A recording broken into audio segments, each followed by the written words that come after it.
بسم اللہ الرحمن الرحیم۔ ناظرین کرام، ہم نے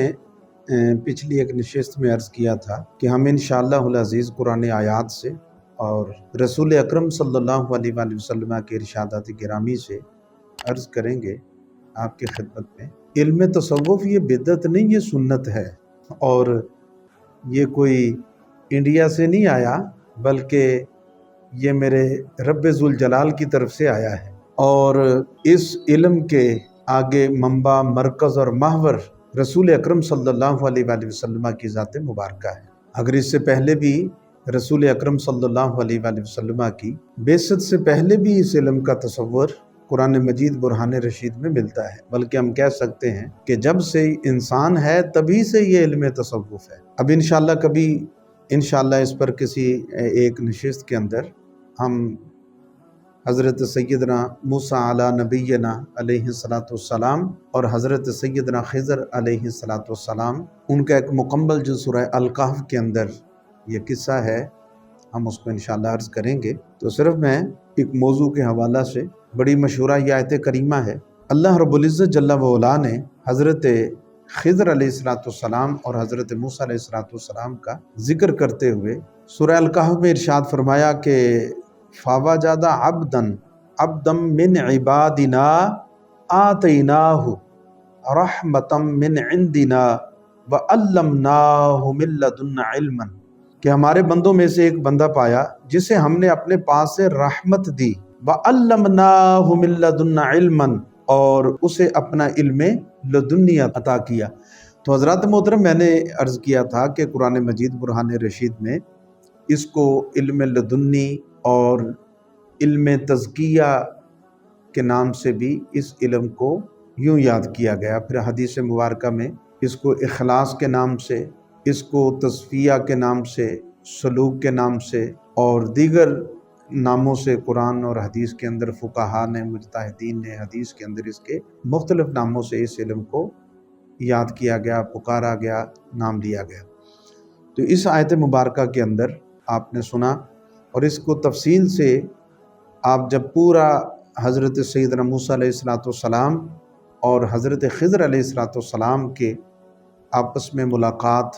اور پورے اس واقعہ کو پڑھیں گے تو انشاءاللہ بفضل تعالی آپ کا ایک کنسیپٹ بالکل کلیئر ہوگا کہ تصوف جو ہے یہ ایک مکمل علم ہے۔ اب یہی جو تصوف ہے، اس کو قرآن مجید برہان رشید کی دوسری آیت مبارکہ جو حضرت ابراہیم علیہ السلام نے جب بیت اللہ شریف کو، خانہ کعبہ کو تعمیر کیا، تو تعمیر کرنے کے بعد حضرت ابراہیم علیہ السلام اللہ رب العزت کی بارگاہ میں دعا کرتے ہیں، اللہ کیا اب اس کو آباد کرنے والا بھی کو بھیج۔ تو جو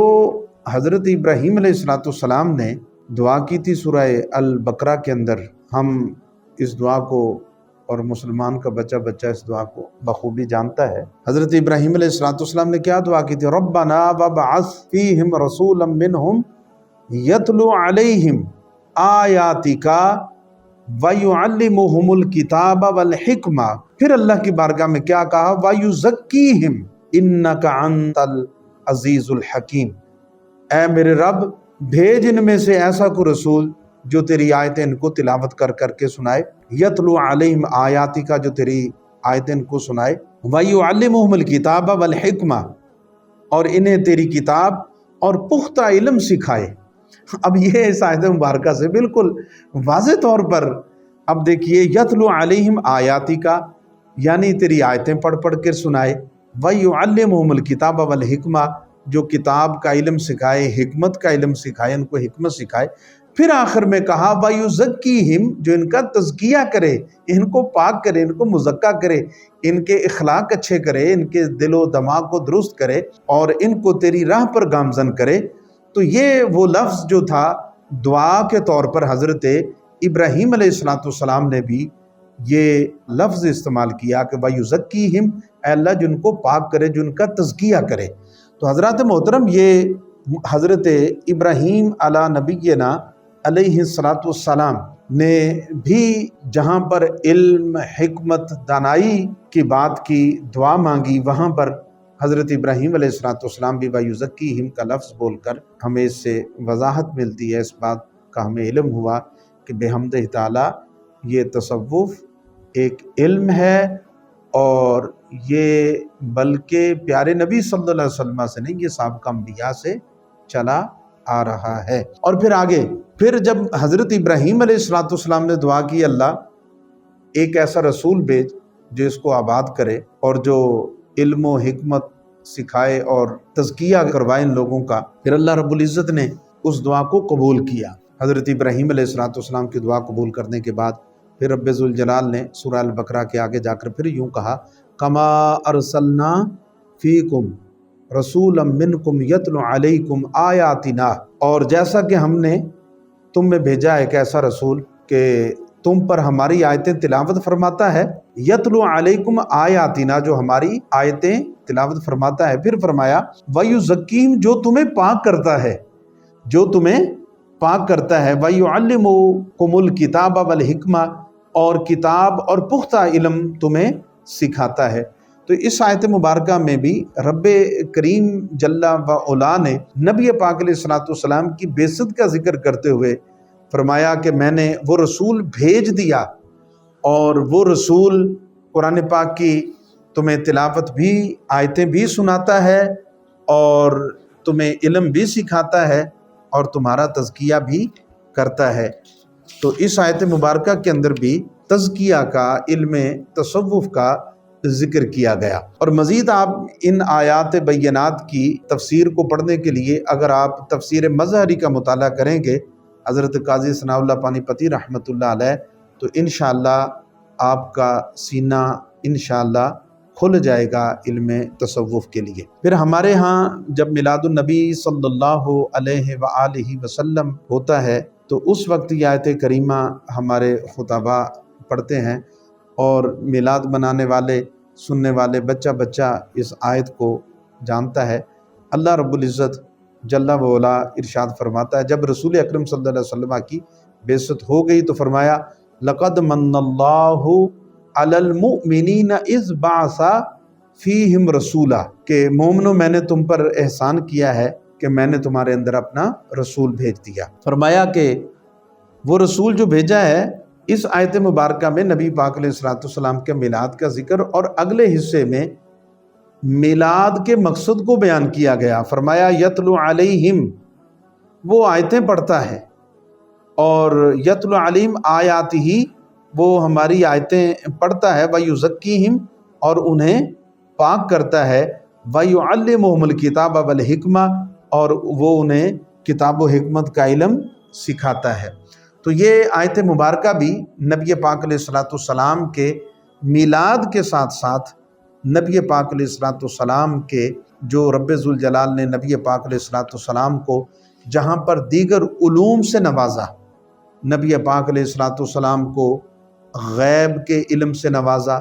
نبی پاک علیہ السلام کو اختیارات عطا فرمائے، نبی پاک علیہ السلام کو جو شان اور عظمت عطا فرما کر رب ذوالجلال نے اس دنیا میں بھیجا، وہاں پر رب ذوالجلال نے نبی پاک علیہ السلام کو جو علم تصوف سے نوازا، اس کا بھی ذکر کیا کہ یہ رسول آیا اور یہ تمہیں پاک کرتا ہے، تمہارا تزکیہ کرتا ہے۔ یہاں پر بھی نبی پاک علیہ السلام کے کمالات اور نبی پاک علیہ السلام کے اوصاف حسنہ کا ذکر فرمایا۔ تو یہ آیت مبارکہ بھی ایک منہ بولتا ثبوت ہے کہ نبی پاک تاجدار انبیاء صلی اللہ علیہ وآلہ وسلم کی شان میں گرچہ آیت کریمہ نازل ہوئی، لیکن اس کے اندر بھی علم تصوف کا، علم تزکیہ کا ذکر کیا گیا۔ پھر آگے کہ جو اس علم کو حاصل کر لیتا ہے اس کی شان بیان کی، کہ جو اس علم کو حاصل کرتا ہے، اس علم کو پا لیتا ہے اور اس پر عمل پیرا ہو جاتا ہے۔ آگے چل کر ہم انشاءاللہ اگلی نشستوں کے اندر عرض کریں گے، یہ علم جو ہے ایک عمل کا نام ہے، ایک پریکٹیکل کا نام ہے،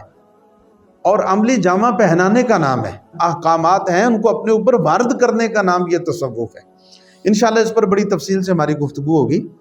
تو پھر رب ذوالجلال وحدہ لا شریک نے فرمایا قد افلح